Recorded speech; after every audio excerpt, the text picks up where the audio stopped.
राजमहल पहुंचने के बाद छोटे भाई का स्वागत किया गया।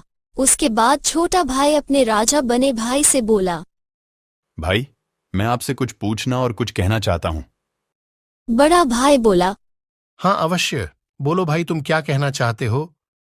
छोटे भाई ने कहा, मैं अपने के पर बहुत शर्मिंदा हूँ। मेरे से बहुत बड़ी गलती हो गई। ऐसा क्यों बोल रहे हो भाई?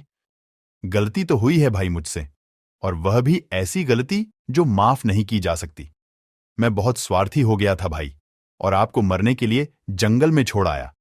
फिर भी आपने मेरी जान बचाई और फिर से नया जीवन दिया। भाई, आपने मुझे क्यों जिंदा किया? मुझ जैसे भाई के साथ ऐसा ही होना चाहिए था, जिसने भगवान जैसे अपने बड़े भाई के साथ इतना गलत किया। बड़ा भाई बोला, भाई, इसमें तुम्हारी गलती नहीं है। जो होता है अच्छे के लिए होता है। बस हमें ही बुरे समय को कोसने की जगह पर हिम्मत बनाए रखना चाहिए और भगवान पर भरोसा रखना चाहिए। जीवन में हर कोई गलतियां करता है, लेकिन उनसे सीखना और आगे बढ़ना ही असली जीवन है। तुमने जो किया उसके लिए तुम्हें माफी मांगने की जरूरत नहीं है। छोटे भाई ने कहा। लेकिन भाई, मैंने तो... छोटा भाई अपनी बात कह ही रहा था कि बड़ा भाई बोला, नहीं भाई, तुमने जो किया उसका पछतावा तुम्हारी आंखों में दिखता है, और यही पछतावा तुम्हें एक बेहतर इंसान बनाएगा।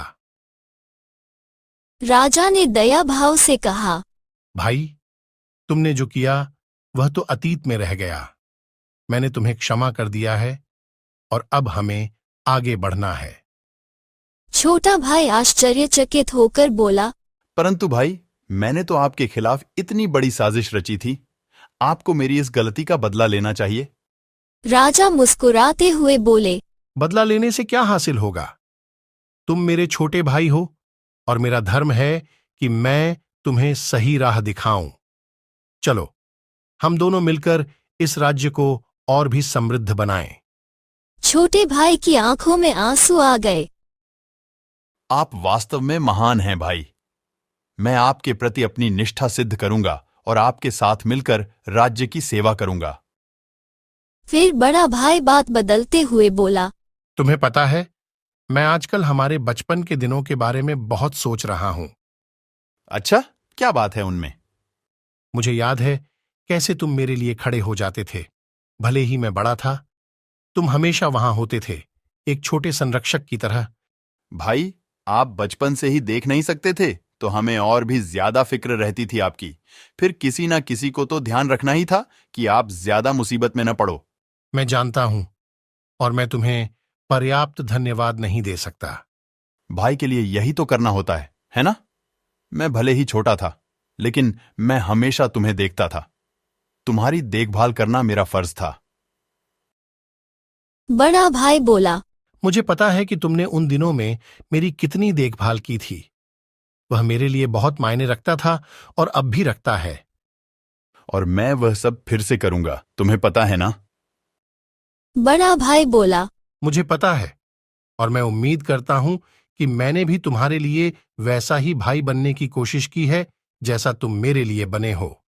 फिर कुछ दिन गुजरे। फिर राजा ने अपने छोटे भाई से एक दिन कहा, भाई, चलो हम जंगल में शिकार खेलने चलते हैं। जब से तुम आए हो तब से हम शिकार पर नहीं गए हैं। छोटे भाई ने कहा, हाँ भाई, जरूर चलेंगे। कितने दिनों से हम एक साथ कहीं नहीं गए। फिर वो दोनों अपने अपने घोड़े पर बैठे और जंगल की ओर चल दिए, पर उनको जंगल में कोई जानवर नहीं दिखा जिसका वो शिकार कर सके। सुबह से जंगल में घूमते घूमते दोनों बहुत थक चुके थे। दोनों को भूख और प्यास भी लग चुकी थी। दोनों एक पेड़ के पास रुक गए। बड़ा भाई बोला, भाई, सुबह से कुछ हाथ नहीं लगा।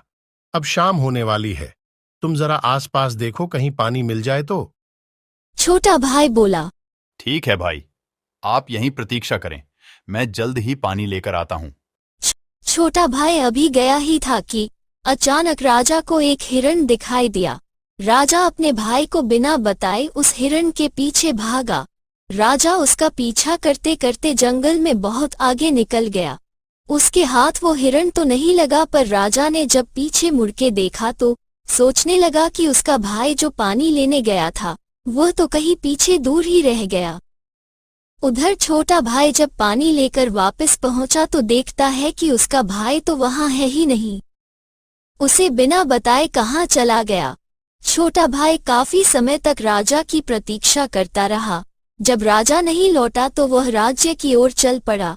महारानी राजा को उसके साथ न देखकर बोली, महाराज कहाँ हैं?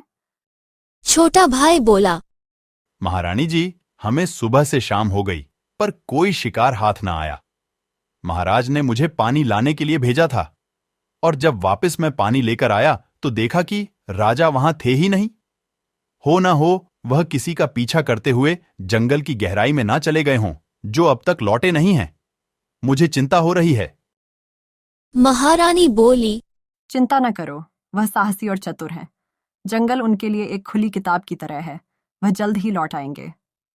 जैसे ही राजा जंगल से वापस लौट रहे थे, उन्हें 2 डाकू मिले जो घूम रहे थे। राजा को अकेला पाकर डाकुओं ने सोचा कि यह उनके लिए धन कमाने का अवसर है। उन्होंने योजना बनाई कि वे राजा का अपहरण करेंगे, उनसे फिरौती मांगेंगे और इस तरह वे अमीर बन जाएंगे। एक डाकू ने राजा के घोड़े के सामने छलांग लगा दी और जैसे ही राजा ने घोड़ा रोका, दूसरे डाकू ने उनके सिर पर लाठी से वार किया और राजा बेहोश हो गए। डाकुओं ने उन्हें एक सुनसान जगह पर कमरे में ले जाकर बंद कर दिया। शाम ढल गई पर राजा का कोई पता नहीं चला और रानी की चिंता बढ़ने लगी। उन्होंने सोचा कि राजा को अब तक लौट आना चाहिए था, चाहे वे कितनी भी दूरी पर क्यों न गए हों। जैसे ही रात का अंधेरा गहरा हुआ, रानी ने राजा की खोज में सिपाहियों का एक दल भेजा। वे मशालें और हथियार लेकर जंगल की ओर चल पड़े। जंगल में चारों ओर सन्नाटा था, सिर्फ उनके कदमों की आवाज और मशालों की लपटों की झिलमिलाहट सुनाई दे रही थी। लेकिन राजा का कहीं पता नहीं चला।